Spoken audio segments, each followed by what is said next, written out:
These images are just coming through from the southern part of the Gaza Strip. We have this bombing taking place of various parts of it. It really does come against this backdrop of this 9-day-old ceasefire coming under increased strain.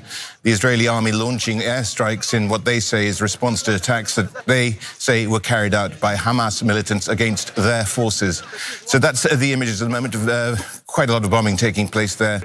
Where is the agreement? Demanded displaced resident Rafah al-Makdid. Where is Trump? And where are those who guaranteed this weak deal?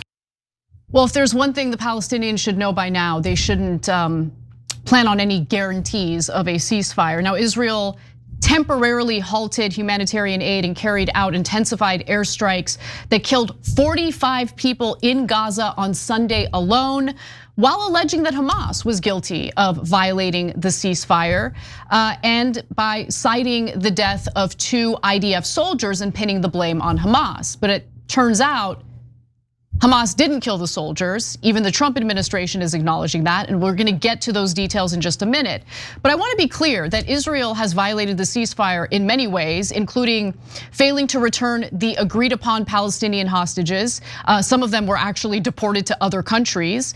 And they also refused to allow the 600 aid trucks into the Gaza Strip that they committed to as part of the truce.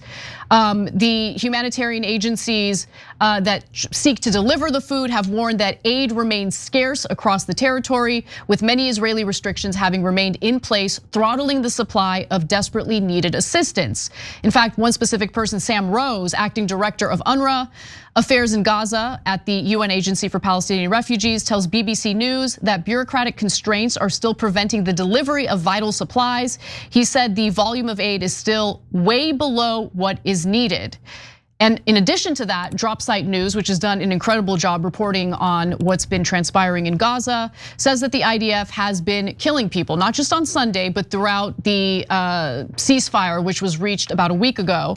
Gaza Media Office says 97 Palestinians have been killed in Israeli attacks since the ceasefire took effect on October 9th, including at least 45 today. This was on Sunday, obviously. Among them, 2 killed in a strike on a residential apartment in Gaza City.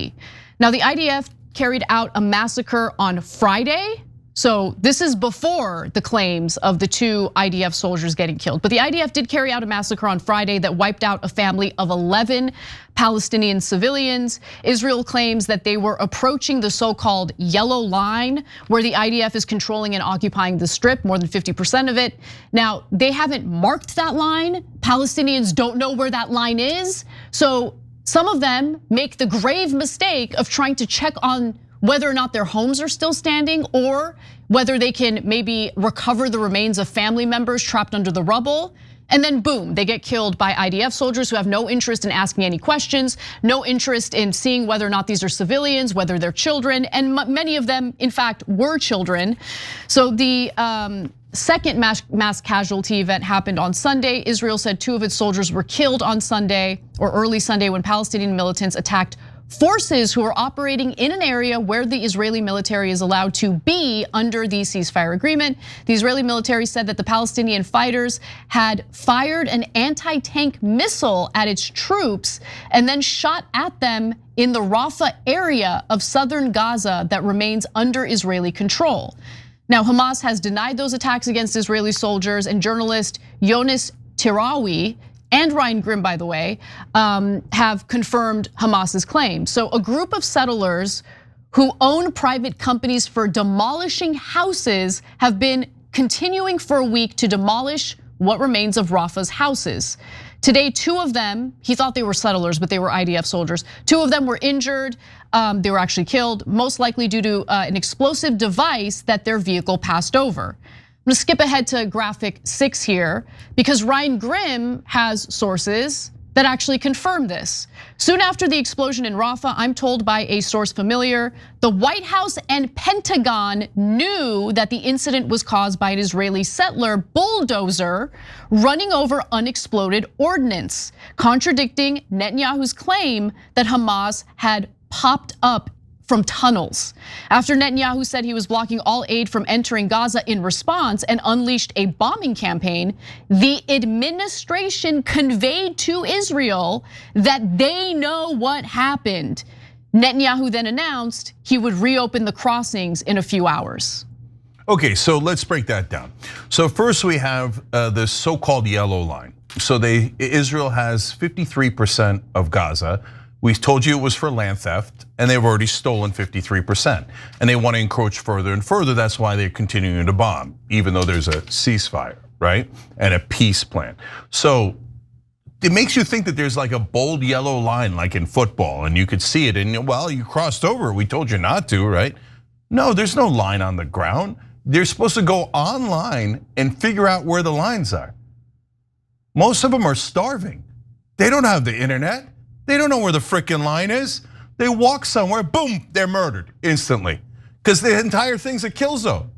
And if you don't know, that's why if you remember the story about a year ago where 4 Israeli hostages escaped, they had white flag, the Israelis, but they were in a kill zone, so they were murdered by the IDF. Because they figured, it's Palestinians, so their lives don't matter at all. We murder everyone in this area. And so, by the way, they're destroying houses. That's why they have the bulldozer.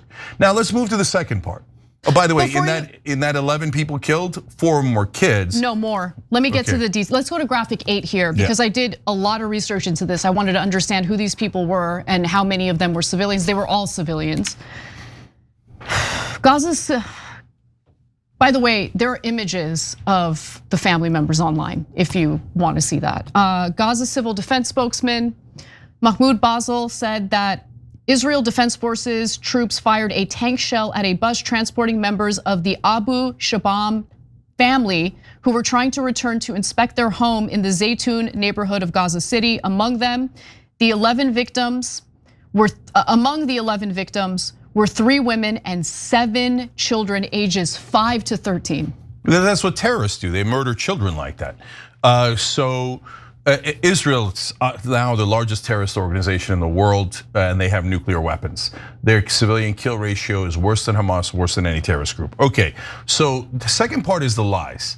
So Netanyahu tells the world and America, Hamas popped out of tunnels. But he already knows that it was an unexploded ordnance. By the way, of course, dropped by Israel. So they accidentally killed their own people. He knows that. He makes up an elaborate lie and tells Trump and everyone else, it's the bad guy. By the way, today Trump talking about, Hamas broke the ceasefire. Trump believed the lie instantly because there's no one in the White House who will get him the truth. They're almost all bought by Israel. Marco Rubio works for Israel. They almost all work for Israel. So no one says to him, hey, Mr. President, so we already know, the US officials know, the government knows. He made up that thing completely. He thinks you're an idiot and that you'll just do his propaganda for him. And unfortunately, in this case, Trump did. But apparently, US officials called to their credit and to Trump's team's credit, they call back, okay, certainly not Rubio and the other people who work for Israel. They call back and they go, we know what happened. Hamas didn't pop out of any tunnels. So you have a peace deal here that we worked on. And so stop blocking the aid, because they were using it as an excuse not only to murder more people, and they murdered 45 people after their guys died, right? And by the way, where did they murder them? A cafe and a shelter. All civilians having nothing to do with Hamas. They just drop bombs on innocent civilians to murder them because they're terrorists. And we fund those terrorists. Yep. And so think about it. And American media, before Drop Site News got the real story from US officials, all of them go out and parrot Hamas broke the ceasefire by killing 2 IDF soldiers, New York Times, every mainstream media outlet. Did you double check? No, I just took Israel's word for it. Oh, really? Because Israel's word's been really solid, right? And you're a journalist and you took a terrorist group's word for it? Come on, even for a government. Okay, just say, beloved ally government. You're still gonna take their word for it? Okay, the government said it, so it must be true. Just please, all of you retire, become plumbers. I would love that if they did. So for anyone who might be questioning whether they're demolishing homes in Rafah, Here's a video. And explain to me if this is a military operation or if they're literally just demolishing Palestinian homes in Rafah to make way for Israeli settlers. A story we're gonna cover later. AI, basically areas that are gonna be dedicated to AI. So we're gonna get to that, but take a look at this video and keep our mics up. So the bulldozers and everything that you're about to see, is that, oh yeah, that's them blowing something up. There you go, here's a bulldozer, they just destroy homes. They want to level the place so they could set up AI centers and they could set up, bring in precious Israelis. But it's first you got to murder the Palestinians, then you have to destroy all their homes while pretending you're worried about tunnels. Well, what part of blowing up homes has anything to do with tunnels? It doesn't matter because everything the Israelis say is a lie, and every one of our sick, disgusting reporters in America parrot those lies as if they're true. They misinform everyone, just like they did before the Iraq war, and they just constantly lie on behalf of this foreign government in a disgusting, sick way. And if you're wondering why they do that, if you dare tell the truth about Israel, you will be fired. There will be some editor or publisher or someone in that news organization that will go, anti-Semite! Ruin him, destroy him. They're not anti-Semitic, they're just telling you Hamas didn't pop out of a tunnel. It was Israel's own bomb. And are we supposed to shed a tear because their bomb accidentally killed their own terrorist soldiers instead of innocent Palestinian children? Is that something I'm supposed to be like broken up about? Because the rest of the American media is like, oh my God, IDF soldiers. They were just there to ethnically cleanse people and they were murdering people at record amounts, but their own bomb killed them. Well, they just killed 97 civilians right in front of our eyes in the same period of time. Oh, those are Palestinians. Who cares about Palestinian lives? Who cares about Muslims? Boo, you savages. Hey, America, everybody hate Muslims. Israel wants to take their land. Everybody hate the Muslims, okay? It's totally okay to kill them. You shouldn't worry about it. And IDF soldiers. Yeah, no, I don't care. And they're not civilians. They were soldiers sent there to terrorize and murder Palestinians. And it's their own bomb. I guess that's called karma. Every time you ring the bell below, an angel gets his wings. Totally not true, but it does keep you updated on our live shows.